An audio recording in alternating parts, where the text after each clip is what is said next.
نبی پاک صاحب الالاق سید عالم صلی اللہ علیہ وسلم نے فرمایا کہ ایک شخص رات کو ارادہ کر کے سویا تھا کہ سویرے تہجد پڑھوں گا۔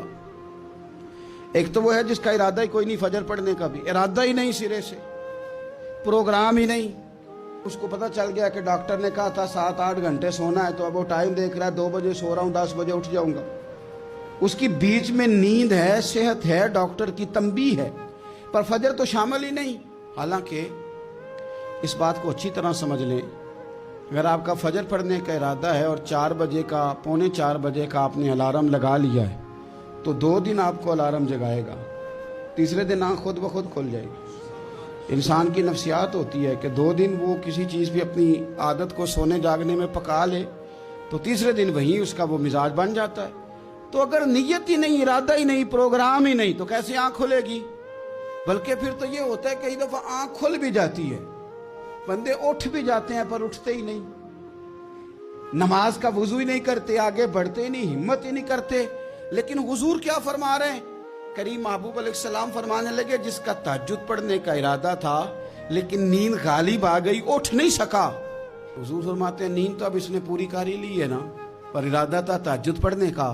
تو محبوب فرماتے ہیں نیند رب کی طرف سے صدقہ ہو گئی اور تہجد کا بھی اللہ نے ثواب عطا فرما دیا۔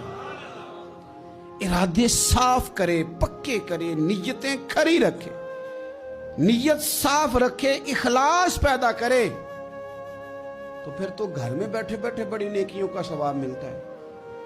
پھر تو اپنے گھر کے اندر موجود رہنے پر بھی اسے بڑے بڑے لمبے سفروں کا ثواب ملتا ہے۔ حضرت انس بن مالک رضی اللہ تعالیٰ عنہ فرماتے ہیں ہم تبوک سے واپس آ رہے تھے تو نبی پاک علیہ السلام نے فرمایا ہمارے کچھ بھائی ہیں بھائی جو بیٹھے مدینے میں ہیں، پر ہم نے جو گھاٹی بھی طے کی، جو سفر بھی طے کیا، وہ ہمارے ساتھ ہی تھے۔ بیٹھے کہاں ہیں؟ مدینے میں، پر ہم نے جتنا سفر طے کیا وہ ساتھ ہی تھے۔ حضرت انس بن مالک کہتے ہیں ہمارے تو کان کھڑے ہو گئے کہ بیٹھے بھی گھر ہیں اور ہمارے ساتھ ہیں۔ حضور سید عالم علیہ السلام نے پھر بات کو کھولا اور فرمایا وہ جان بوجھ کے نہیں بیٹھے رہے، ارادہ ان کا پکا تھا ہمارے ساتھ آنے کا، لیکن کسی مجبوری کی وجہ سے نہیں آ سکے۔